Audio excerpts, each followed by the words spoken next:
तो देखिए तो जो लेसन है 5, तो लेसन 5 स्टार्ट करते हैं। और लेसन 5 का जो नाम है वो है लघुत्तम समावर्त्य तथा महत्तम समावर्तक। लघुत्तम समावर्तक को शॉर्ट में बोलते हैं लासा और महत्तम समावर्तक को बोलते हैं मासा, और इंग्लिश में बोला जाता है लासा को एलसीएम, मासा को एचसीएफ। जो लासा होता है, एलसीएम होता है, इसका जो फुल फॉर्म होता है वो होता है least common multiply, least common multiply. और यहाँ पर जो एचसीएफ होता है, इसका जो होता है highest common factor, common factor, highest common factor. हम समझेंगे सबसे पहले कि लघुत्तम समावर्तक जो है आखिरकार कहते किसको, नाम इसका ऐसा ही क्यों रखा गया है लघुत्तम समावर्त। लघुत्तम का मतलब होती है छोटी से छोटी संख्या, महत्तम का मतलब होती है बड़ी से बड़ी संख्या। तो यहाँ पर जो डेफिनेशन बनेगी एलसीएम की, लघुत्तम समावर्तक की, समावर्त की क्या बने, लघुत्तम समावर्त्य यानी एलसीएम। लघुत्तम समावर्त वह छोटी से छोटी संख्या होती है जिसमें दी गई समस्त संख्याओं का भाग चला जाता है। क्या होती है, छोटी से छोटी संख्या होती है, मतलब ऐसी छोटी संख्या ले जाए कि उससे छोटी कौन संख्या हो जाए ना, और उससे कौन छोटी संख्या नहीं हुई है, और जितनी संख्या देंगे उनका सबको भाग चलो जाए। छोटी से छोटी लेना है, बड़ी नहीं लेना है। आने के लिए तो बहुत सारी संख्या आएंगी, बड़ी भी आए, मंझली भी आए, है ना, मतलब बीच की। और जब बीच की आए उसमें तो वो थोड़ी ना चाहिए, हमें क्या चाहिए, छोटी से छोटी। तो लिखेंगे लघुत्तम समावर्त वह छोटी से छोटी संख्या होती है, लघुत्तम समावर्त्य वह छोटी से छोटी संख्या होती है, वह छोटी से छोटी संख्या होती है, संख्या होती है जिसमें दी गई सभी संख्याओं का, जिसमें दी गई सभी संख्याओं का, सभी संख्याओं का भाग लग जाता है, या दी गई सभी संख्याओं से विभाजित हो जाती है, ऐसा लिख सकते हैं। या ऐसा लिख सकते हैं जो दी गई सभी संख्याओं से विभाजित हो जाती है, विभाजित हो जाती है। ठीक है, अब कहिए ऐसे कैसे, जैसे हम संख्या ले लेते हैं, 2 ले ले रहे हैं, 5 समझना पहले, फिर हम बताते हैं कैसे निकालना। 2 और 5 है, तो शुरू से अपन ने स्टार्ट किया, गिनती स्टार्ट करी 1, शुरू से 1 किया, 1 में 2 से भाग जा रहा है, 1 में जा गधा कहीं का, 1 में चला जाएगा, तो 1 में तो नहीं जा रहा है फिलहाल। अब इसके बाद 2 आते ही, तो 2 को 2 में चलो जात भाग, का 5 में, 5 को जात 2 में, तो जाना ही लीजिए। ई के बाद 3 है, ई में नहीं जाते, कौनों को 4 है, ई में 2 को चलो जा, 5 को तो नहीं जाते पूरा पूरा। ठीक, इसके बाद 5 है, अब 5 को जाए ई में, 2 को तो नहीं जाए। ठीक है, 6 है, ई में 2 को चलो जाए, 5 को तो नहीं जाए। इसके बाद 7 है, ई में तो कौनों को नहीं जा रहा। 8 है, 2 को चलो जाए, 5 को नहीं जाए। 9 है, 9 में कौनों को नहीं जा रहा। 10 है, 10 में 2 को चलो जाए, 5 को चलो जाए। अरे 2 इंजन को चलो गो, सबसे छोटी संख्या मिली हमें, दोनों का भाग चला गया और सबसे छोटी संख्या मिली। ई से जो छोटी छोटी संख्या है, क्या उनमें जा रहा है इन दोनों का भाग, नहीं जा रहा ना, तो सबसे छोटी संख्या कौन सी मिली, तो इन दोनों का समावर्तक क्या कहा जाएगा। ये तो हो जाती, बहुत लॉन्ग मेथड हो जाती, लेकिन इनको करते कैसे हैं, इनकी विधियाँ होती हैं। जैसे यहाँ पर लघुत्तम समावर्त के लिए एग्जाम्पल लें, जैसे हमने कहा 2 तथा 5 का एलसीएम क्या होगा 10 अभी निकाला था। अब कैसे हो गया, कैसे निकाला था, ये दो मेथड होते हैं इनके। एक मेथड होता है डिवीज़न मेथड और दूसरा होता है फैक्टराइजेशन मेथड, जिसको पहला बोला जाता है भाग विधि और दूसरा बोला जाता है गुणनखंड विधि, यानी अभाज्य गुणनखंड विधि, प्राइम फैक्टराइजेशन मेथड। सो यहाँ पर लिखेंगे लघुत्तम समापवर्त ज्ञात करने की विधियाँ। लघुत्तम समापवर्त्य जिसको बोलेंगे एलसीएम ज्ञात करने की विधियाँ। ठीक, there are 2 methods to find the LCM of the numbers. इसको ज्ञात करने के कितने मेथड होते हैं? 2 मेथड होते हैं। पहला मेथड होता है भाग विधि यानी डिवीज़न मेथड और दूसरी होती अभाज्य गुणनखंड विधि, प्राइम फैक्टराइजेशन मेथड।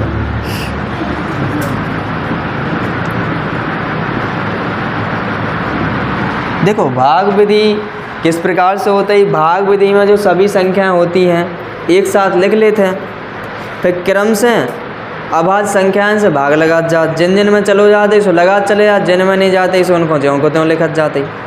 ये तरीका होता है। और उनकी संख्याओं के बीच में क्या करते हैं? कॉमा लगाते हैं। तो यहाँ देखिएगा, इसको समझते हैं कि भाग विधि में किस प्रकार से याद करते हैं। पहला है भाग विधि। भाग विधि में पहला स्टेप होता है कि समस्त संख्या जिनको भी हमें लासा निकालना है, सभी संख्याओं को कॉमा लगाकर लिख लेते। क्या लिख लेते? कॉमा लगा। तो लिखेंगे सभी संख्याओं को कॉमा कैसे होती? इस प्रकार का कॉमा लगाकर लिखते हैं। कॉमा लगाकर लिख लो, फिर 2 रेखाएं खींच लेते, एक ऐसे सीधी रेखा, एक क्षैतिज रेखा खींच लेते, एक खड़ी एक आड़ी, मतलब एक खड़ी और एक सोई हुई है ना, ऐसे सोए लेटी हुई। सो इनको खींच लेते हैं रेखा इनको। फिर क्या करते ही ऐसा लिख सकते हैं, तथा एक क्षैतिज व एक लंबवत रेखा खींचते हैं। ठीक है, पहला स्टेप तो ये हो गया। फिर इसका अपन ट्रायल करेंगे, पहले लिखते हैं। स्टेप सेकंड में क्या होता है? स्टेप सेकंड में होता है कि क्रम से संख्या में भाग लगाते जाते हैं। पहले 2 से, फिर 3 से, फिर 4 से, फिर 5 से, मतलब जा रहा हो तब लगाएं। ऐसा ही नहीं कि 2 से लगा रहा है, 2 से नहीं जा रहा हो, अब 2 से जा ही नहीं रहा, फिर पर लगा रहा है। किसी ना किसी एक संख्या में उससे भाग जाना चाहिए, तभी हम भाग लगाएं। तो उसमें क्या लगाते हैं? यहाँ पर लिखेंगे कि संख्याओं में जैसे कि 2 है, 3 है, 4 नहीं लेंगे, अभाज्य लें 5, 7।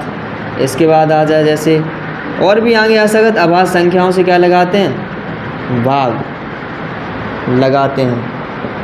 ठीक, इनसे भाग लगाते हैं। तो जब तक लगाते हैं, कब तक लगाएंगे? जब तक एक एक ना आ जाए। कब तक? जब तक सभी में भाग ना लग जाए। जो जितनी भी संख्या हैं उनके जो भी आए वो भागफल कितना ना आ जाए? 1 1। तो यहाँ पर जब तक लगाते हैं और भाग की प्रक्रिया को जब तक जारी रखते हैं, भाग की प्रक्रिया को तब तक जारी रखते हैं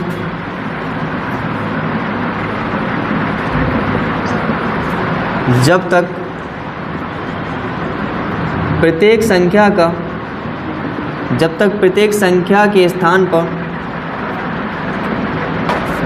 1 1 1 ऐसा बहुत सारा ना आ जाए। जब तक जारी रखते जब तक जाना आ जाए। जैसे एक एग्जाम्पल लेते हैं और इसका ट्रायल करते हैं। एग्जाम्पल में हमने कह दिया कि 10 20 30 का लासा निकालिए। क्या निकाल लें? लासा। 10 20 30 का लासा। तो हमने क्या कहा है? इनके बीच में कॉमा लगाओ। पहला स्टेप कॉमा लगाया, फिर एक सीधी रेखा खींचना है, मतलब क्षैतिज, जैसे में क्षैतिज को हाथ जावाई और ऊर्ध्वाधर को हाथ जावाई। ठीक, सीधी लंबवत। यहाँ पर हम क्या करते हैं, भाग लगाते जाते हैं, क्रम से लगाते ही ऐसी संख्या देखने आत कि कम से कम उसमें भाग एक संख्या में चला जाए तो हम उस संख्या से भाग लगाएं, और अगर एक अंगन में नहीं जा रहा हो तो उस संख्या से भाग नहीं लगाते। कम से कम कितना होना चाहिए, एक ऐसी संख्या होना चाहिए जिसमें उससे भाग जाना चाहिए। तो सबसे पहले हम छोटी संख्या से स्टार्ट करते हैं, 2 ही से। तो 2 से ही मैं कौन संख्या में भाग जा रहा हूँ, 1 में। देखो जा रहा हूँ कौन 1 में, सभी में जा रहा हो तो अच्छी बात है, 1 में जाना चाहिए कम से कम, और ज़्यादा हो जाए तो कोई दिक्कत नहीं। तो यहाँ 2 से भाग लगाइए, 2 से भाग लगाओ 10 में क्या बार में, इसमें लगाओ 10 बार में ये। अब अभी 2 से जा रहा हो कौन संख्या में भाग जा नहीं रहो 10 में, तो 2 से फिर लगाओ, 5 में नहीं जा सो न जाएंगे तई रखो, जे हैं 5, यहाँ 15। अब देखो 2 के बाद 3 आद ना, तो 3 देखो यही मैं कोनों में जा रहा हूँ 3 से भाग, 15 में जा रहा हूँ ना, तो लगा दो 3 से। 5 में नहीं जात, 5 रखो, क्या बार में चलो जो 3 से 5। अब इसके बाद 5 आए, 5 से जा रहा हूँ, बिल्कुल जा रहा हूँ, 1 1 1, बस भाग लगाते हैं। ये प्रक्रिया कब तक जारी रखा, जब तक जो ना बन जाए 1 1 1 1 1 1 बन गया। फिर अंतिम में क्या होता है, सभी जो गुणनखंड आते हैं सभी का गुणा कर लेते हैं। तो यहाँ पर इनका सभी का गुणा करिए, तो लासा बराबर क्या हो जाएगा, इन सभी का मल्टीप्लाई करिए, कितना हो जाएगा, 15 30 दूनी 60, 60 आंसर हो गया। समझे, कर लोगे, कोई डाउट, नो डाउट, ठीक है। उतारिए तो पहले।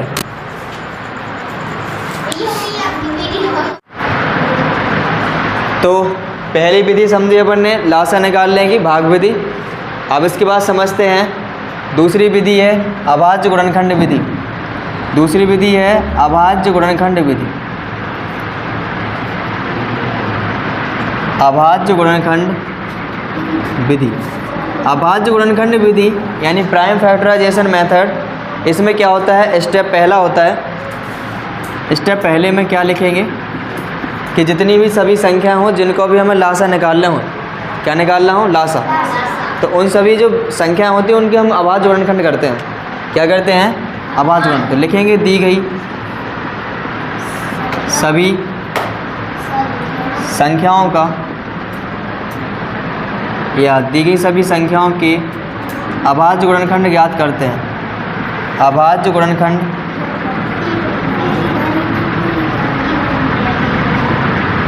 ज्ञात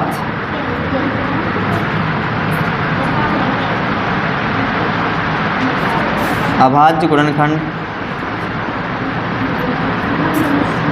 ज्ञात करते हैं। पहला स्टेप है अभाज्य गुणनखंड जब ज्ञात कर लेते हैं फिर उनको घातों के रूप में व्यवस्थित करते हैं। किस रूप में, घातों। स्टेप सेकंड, गुणनखंडों को घातों के रूप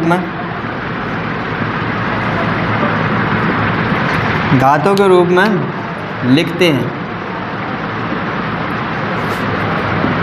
घातों के रूप में लिखने का मतलब है कि जो भी गुणनखंड जय बार आओ हुए उनके ऊपर होते एक पावर चढ़ा दो। जैसे 2 गुणनखंड 2 आए, मान लो 3 बार आ रहा है तो 2 पे क्या पावर चढ़ जाए, 3। और अगर एक ही बार आ रहा हो तो 2 पे 1 पावर चढ़ जाए, बस इतना सा। स्टेप तीसरा क्या होता है, स्टेप तीसरे में होता है कि जो सभी में देखेंगे गुणनखंडों को, और जिनकी पावर सबसे ज़्यादा हुई है उनको इकट्ठा करके गुणा करा देते हैं। यानी कि सभी अभाज्य संख्याओं में या सभी अभाज्य गुणनखंडों में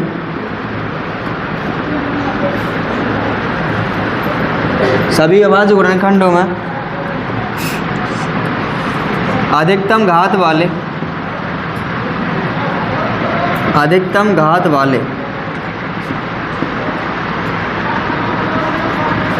गुणनखंडों का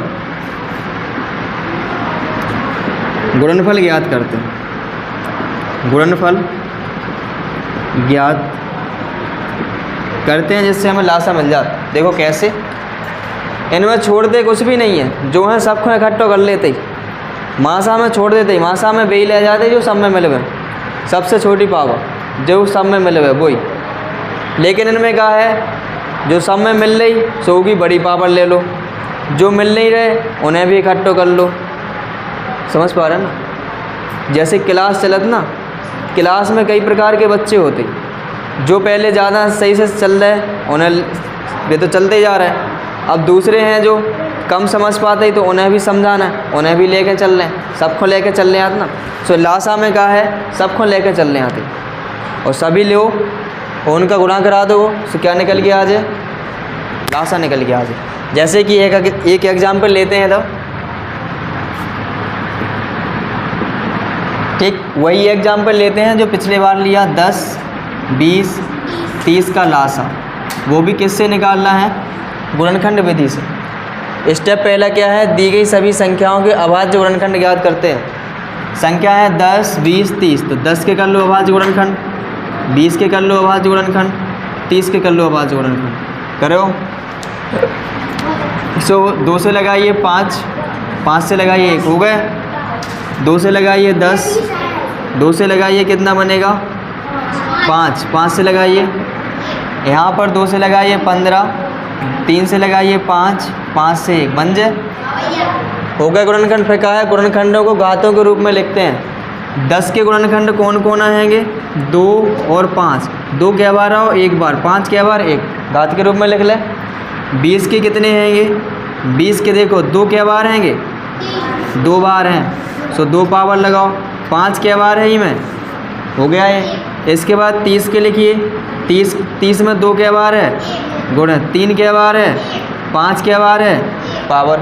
अब लासा जैसे ही निकालने आते ही तो पहले जो देखो सब में मिल रहा, ई में मिल रहा, ई में 2 सब में है, तो 2 की सबसे बड़ी घात कौन सी है? ई पे 1 पावर, ई पे 2 है, ई पे कितने है? 1। तो बड़ी घात कौन सी को है? 2, तो 2 की पावर 2 लाओ जाए, इनको लिख लो गुणा। इसके बाद देखिए सब में 5 5 मिल रहा है, सब पे 1 1 पावर है, सब बराबर हैं, तो उसको भी ले लो 5 की पावर 1 गुण। अब जो मिल नहीं रहे उन्हें भी उठाओ। कौन नहीं मिल रहे थे? 3 अलग संख्या हो गई ना, तो एक ही है, 3 की पावर 1। अब जब पावर लगी उनको लिख लो गुणा में। ई पे क्या पावर लिखी? 2 बार गुणा कर लो। ई पे क्या हैं? 1 ही बार रन दो। ई पे 3, 5 3, 15 दूनी 30 दूनी, एलसीएम कितना आ गया? वैसे भी 60 ही आया था, ऐसे भी 60 आ गया। समझ आया? निकाल सकत हो कि नहीं निकाल सकत? निकाल लो, बहुत बढ़िया। उतारिए तो जल्दी से।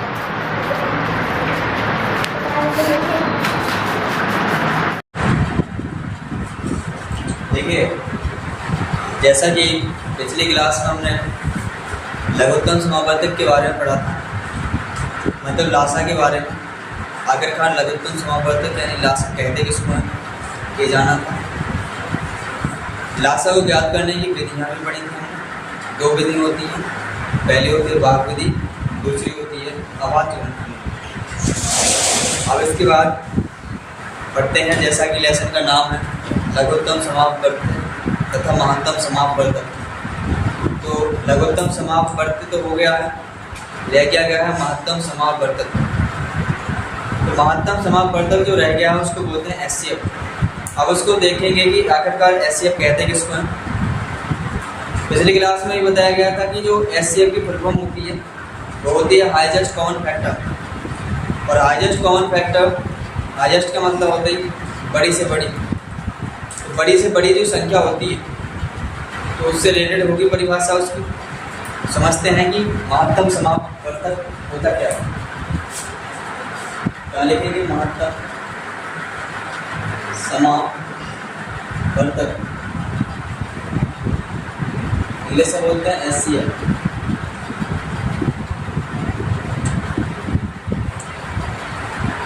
देखिए बड़ी से बड़ी संख्या होगी क्योंकि हाईएस्ट होता है एच को, लिखेंगे वह बड़ी से बड़ी संख्या जिसका, वह बड़ी से बड़ी संख्या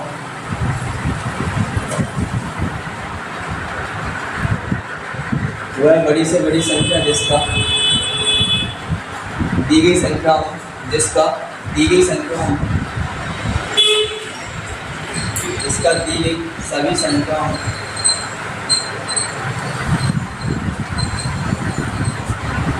पूरा पूरा भाग लग जाए, पूरा पूरा भाग लघु क्या कहलाती है? वो कहलाती है महत्तम समापवर्धक या उसी को बोलते हैं एससी। लग जाए वो है महत्तम समापवर्धक कहलाती है। महत्तम समापवर्धक कहलाती है। उसमें क्या था? लासा में ये था कि छोटी से छोटी संख्या, तो संख्या में भाग लगता था। इसमें क्या है? इस संख्या से जो संख्या दी जाएंगी उसमें भाग लगेगा। उसका क्या है? उल्टा। जैसे वहाँ जो संख्या आती थी तो दी गई संख्या को भाग जाते उसमें, लेकिन यहाँ पर जो संख्या आएगी इस संख्या में, इस संख्या का दी गई संख्या में भाग जाएगा। ठीक है, जो यहाँ पर हम लिखते हैं, जैसे एग्जाम्पल है,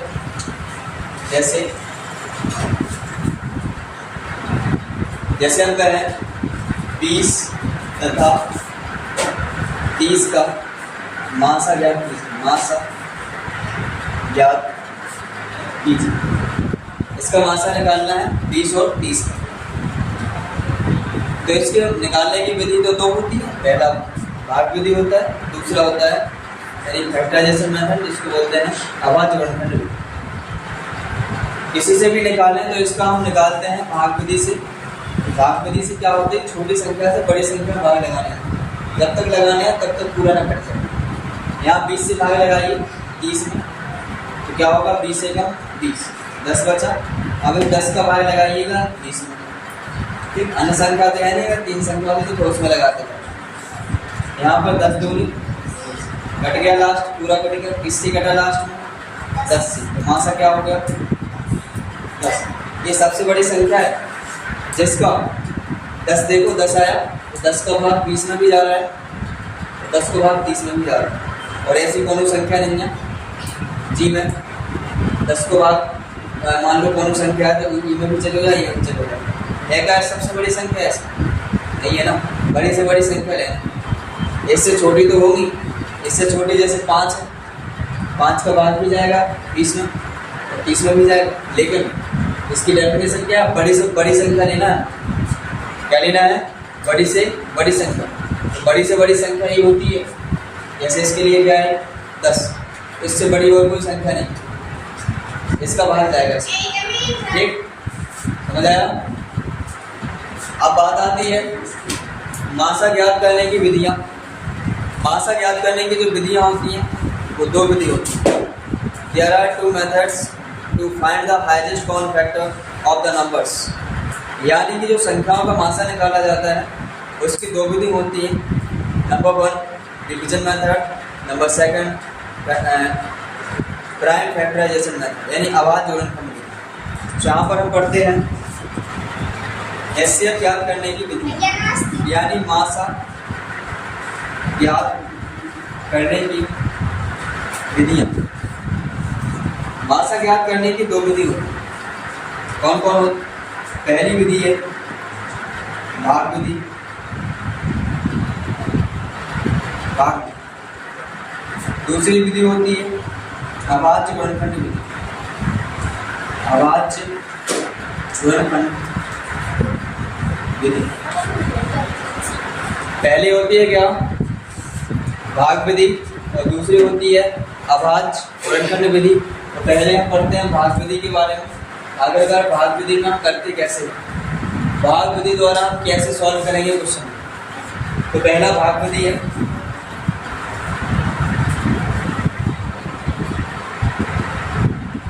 भाग विधि में पहला स्टेप होता है, सबसे पहले छोटी संख्या पहचानते हैं।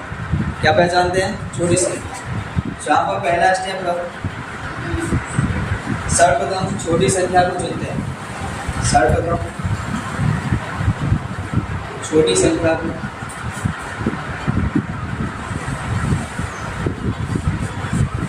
चुनते हैं। छोटी संख्या देख ली, छोटी हो गई तो फिर बड़ा का तो पता ही चल जाएगा कि उससे जो आएंगी वो अन्य बड़ी बड़ी होंगी संख्या। जब छोटी संख्या चुन ली तो स्टेप सेकंड क्या होगा? स्टेप सेकंड ये है कि छोटी संख्या से बड़ी संख्या में भाग लगाते हैं। इसमें लगाते हैं बड़ी संख्या। स्टेप सेकंड है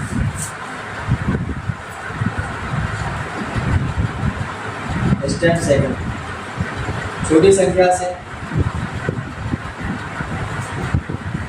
बड़ी संख्या में भाग लगाते हैं। एक भाग लगाने के बाद यदि कोई शेषफल बचता है तो उस शेषफल से दूसरी संख्या में भाग लगाते हैं। अगर केवल दो ही संख्या है, जैसे कि ये था एग्जाम्पल में, केवल यहाँ दो ही संख्या थी, यहाँ भाग लगाया था, शेषफल बचा तो शेषफल बचा था तो इस शेषफल से जिससे भाग लगाया था पहले उसमें भाग लगाया था तो लगाया जाता है। क्लियर है ना? क्योंकि इसने 30 में भाग लगा ही चुका है। लगा किसमें नहीं, ये कोई संख्या बची थी 20, तो 10 से किसमें लगाया फिर भाग, 30 में भी लगा। तो ऐसे क्या है, छोटी संख्या से बड़ी संख्या में भाग लगाया था। देखो यहाँ छोटी से बड़ी में लगाया, और जो शेष बचता है उससे भी भाग लगाते हैं अन्य संख्याओं तथा यदि शेषफल प्राप्त हो तो उस शेषफल से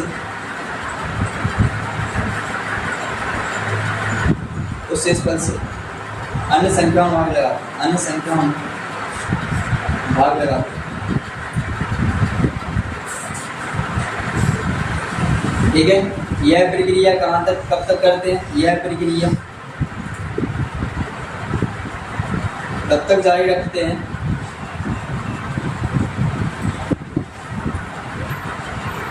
जब तक शेषफल शून्य ना आ जाए। जब तक शेषफल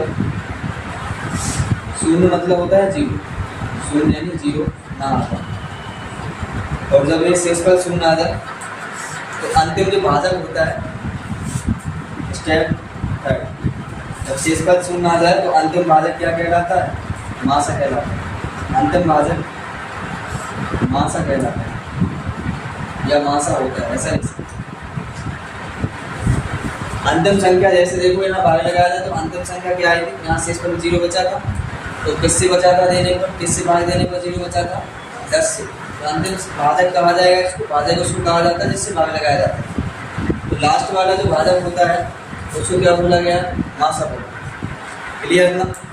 तो इसी आधार पर एक दो क्वेश्चन देते हैं, करिए जैसे हम कहें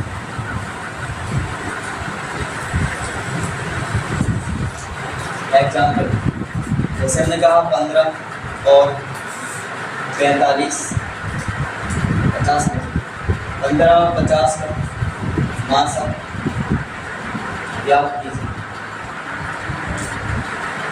कर लोगे इस प्रकार से किया था।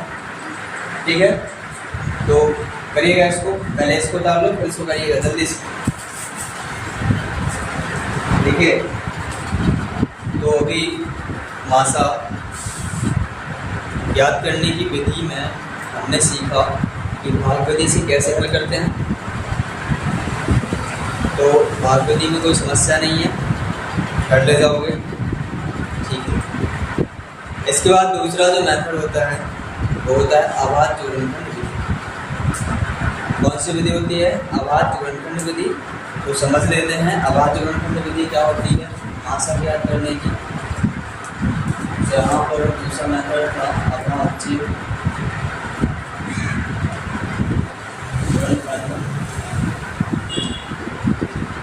अभाज्य जोड़नखंड विधि में क्या होता है? इसका स्टेप पहला होगा कि जो संख्याएं दी जाती हैं उन संख्याओं के अभाज्य गुणनखंड ज्ञात करते हैं। क्या करते हैं? अभाज्य गुणनखंड, यानी दी गई संख्याओं की अभाज्य गुणनखंड ज्ञात करते हैं। दी गई संख्या की अभाज्य गुणनखंड ज्ञात करते हैं। अभाज्य गुणनखंड ज्ञात करने के बाद क्या करते हैं? जो गुणनखंड आते हैं उनको घातों के रूप में व्यवस्थित करते हैं। किस रूप में करते हैं? घातों के रूप में। यहाँ पर लिखेंगे स्टेप सेकंड, गुणनखंडों को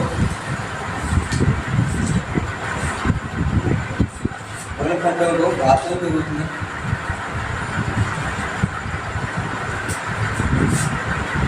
व्यवस्थित करते हैं, व्यवस्थित करते हैं। स्टेप तीसरा क्या होता है? धातु के रूप में व्यवस्थित कर दिया। एक अब इसमें जो सभी संख्याओं में उभयनिष्ठ गुणनखंड किसमें होना चाहिए? सभी संख्या होने से मतलब है जितनी भी संख्या हैं उनमें दी गई जो संख्या होंगी उनमें जो गुणनखंड होंगे सभी में एक जैसे मिलेंगे। उनकी सबसे छोटी घात को एचसीएफ में लिया जाए। यहाँ पर लिखेंगे सभी संख्याओं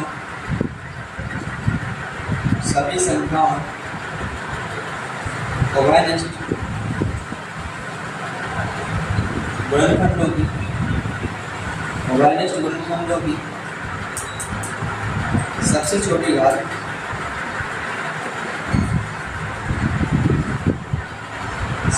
घातों को छांट और उनका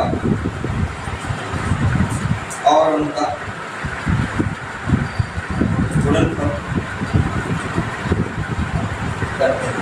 इनका गुणनफल करेंगे, जो गुणा मिलते हैं एक से ज़्यादा मिलेंगे तो गुणा करना पड़ेगा, और गुणनफल करते हैं तो मासा प्राप्त हो जाता है। तो क्या मिल जाता है? तो मासा प्राप्त। ठीक है, जैसे एग्जाम्पल ले लें, जैसे हमने कहा 20 तथा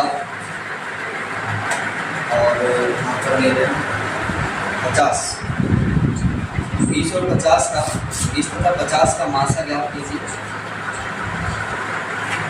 और करना किससे है? अभाज्य गुणनखंड से। Find the HCF of 20 and 50 by prime factorisation method. जिससे करना है हमें अभाज्य गुणनखंड विधि से। तो इस टाइप अपने पहले लिख दिया। पहले क्या है? दी गई संख्या, कौन संख्या दी गई? ये देखिए 2। कौन कौन है? 20 और 50। इनकी क्या करना है? अभाज्य गुणनखंड निकालना। इनकी अभाज्य गुणनखंड निकालिए तो 20 की अभाज्य गुणनखंड निकालेंगे और 50 से अभाज्य गुणनखंड निकालेंगे। 2 से भाग लगाइए 10 बनेगा, 2 से लगाइए 5 बनेगा, 5 से लगाइए 1। ठीक है इतना। यहाँ पर 2 से लगाइए 25 बनेगा, 5 से लगाइए 5 बनेगा, 5 से लगाइए 1। पहले स्टेप में हो गया अभाज्य गुणनखंड। दूसरे स्टेप में क्या लिखा? गुणनखंडों को उनके घातों के रूप में व्यवस्थित करते हैं। 20 लिखा, 20 बराबर इनके गुणनखंड है ना, 2 के बार आया, 2 बार 2 का बच रहा होगा, 5 के बार आया 1 बार। ठीक है ना। 50 से गुणनखंड क्या है? 2 के बार आया 1 बार, 1 पावर। 5 कितने बार आया? 2 पावर। ठीक है ना। तो हमें क्या निकालना है? मासा। क्या लिखा होगा ऐसे? तो सभी संख्याओं में उभयनिष्ठ गुणनखंड, मतलब 2 संख्या है ना, ई में उभयनिष्ठ संख्या देखो, ई में 2 है, ई में 2 है, बिल्कुल है। ई में सबसे छोटी पावर वाला लेना है। तो 2 पे इधर 2 पावर है तो 1 पावर है। छोटी पावर कौन सी हुई? 1 पावर है। यहाँ पर लेंगे 2 की पावर 1 गुणा। इनमें देखो 2 दूना 5 5 है, अगर 2 दूना 5 5 है तो छोटी संख्या लेना है। 5 पे कौन सी पावर है? 1 पावर छोटी है ना, तो ये वाले लेंगे 5 की पावर 1। 5 2 पे 1 पावर है मतलब 2, 5 पे 1 पावर है 1, 5 ही है, 5 दूनी 10। ये आ जाएगा किसका है? इसका क्या आ जाएगा? मासा। जैसे एग्जाम्पल सेकंड लिया जाए, हमने कहा कि 15, 20 और 30 का मासा क्या है? तो करना क्या पड़ेगा? पहले स्टेप में पहला स्टेप है इनकी अभाज्य गुणनखंड करिए। 15 की अभाज्य गुणनखंड करो, D5 से 15 यही बनेगी। इसके बाद 20 के करिए, 2 10 2 5 5 से 30 के करिए तो 2 से लगाइए 15, 3 से लगाइए 5 5 से। इनकी अभाज्य गुणनखंड काय के रूप में व्यवस्थित करेंगे? घातों की। 3 कितने बार आया? 1 बार। 1 पावर 5 कितने बार? 1 बार। ठीक है। 20 की अभाज्य गुणनखंड लिखो, कितने बार आया? 2 बार। 5 कितने बार? 1 बार। इसके बाद 30 है, 30 कितने बार है? 30 में कितने बार है? तो 1 बार। 3 कितने बार? 1 बार। 5 कितने बार? 1 बार। हमें निकालने का है मासा। आशा में क्या स्टेप था कि सभी संख्याओं में ओवाइलेंस गुणनखंड। ई में देखो 3 है, ई में है 3, ई में है, ई में रहने ना 3, एक में छूट गया ना, 3 को नहीं ले गया। क्लियर? इसमें देखिए 5 है, इसमें 5 है, इसमें 5 है, सब में 5 आ गए। तो इनमें सबसे छोटी घात देख लो। ई पे 5 पे क्या पावर है? ई पे भी एक है ना, वो तो एक में मानी जाए, उससे छोटी तो और हुई नहीं कोई। क्या आ जाएगी? 5 की पावर 1। अब तो और कोई मिल नहीं रहा है, अगर तीनों में नहीं मिल रहा है तो वो नहीं लेंगे। और तो कितना आ जाएगा इसका मासा? 5 आ जाएगा। समझ आया? निकाल लो आवाज जोड़नखंड से, मासा निकाल लो आवाज जोड़नखंड से। कोई डाउट तो नहीं है? कर ले जाओगे? हाँ तो उतारिए फिर। अब यहाँ पर तो हम सीधी संख्याओं का जो निकाल रहे थे, लासा मासा निकाल रहे थे, उनकी विधि पड़ी हमने लासा निकालने की, मासा निकालने। अब आ जाए जैसे भिन्न आ जाए तो कोर्स में है, तो जो भिन्न आते हैं तो भिन्नों का लासा क्या होता है और भिन्नों का मासा क्या होता है, समझिए। जो भिन्नों का लासा होता है वो बराबर हो फॉर्मूला होते हो भिन्न का ऐसे मिलकर बने हो अंश से और हर से। निकालने का है लासा, तो ऊपर वाले को लगा जो निकालने हैं, ऊपर का हो अंश उतना क्या लिखेंगे? अंशों का लासा। और बटे में बचों का है, ऐसे बटे में क्या बचेगा? हर बचेंगे। और यहाँ पर लासा हो गया, अब क्या है उसका दूसरा क्या होता है? मासा।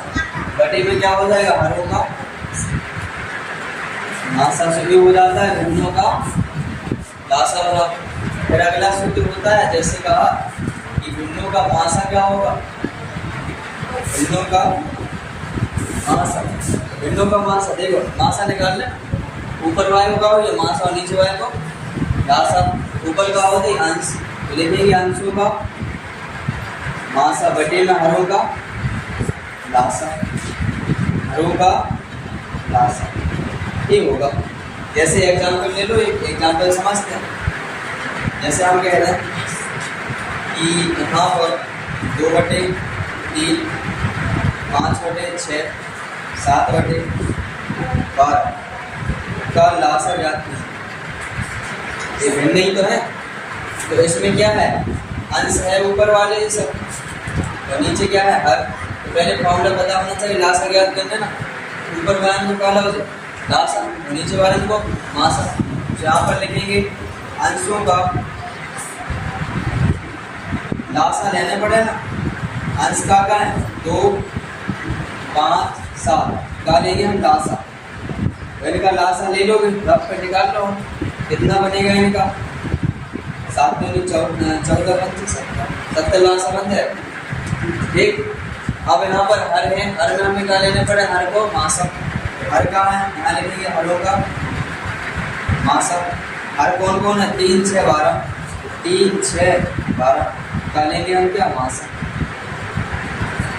इनका मासा लो फैक्टर विधि से या किसी भी विधि से, भाग विधि से लो। मासा हो जाएगा कितना? 3।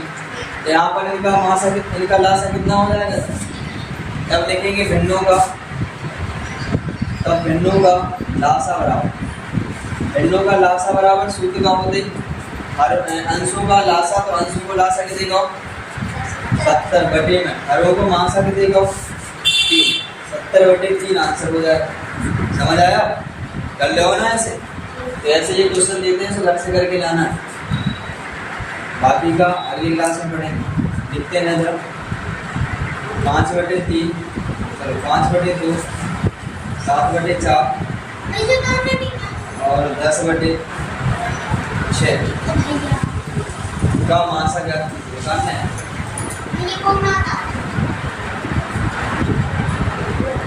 ये घर से करके आना।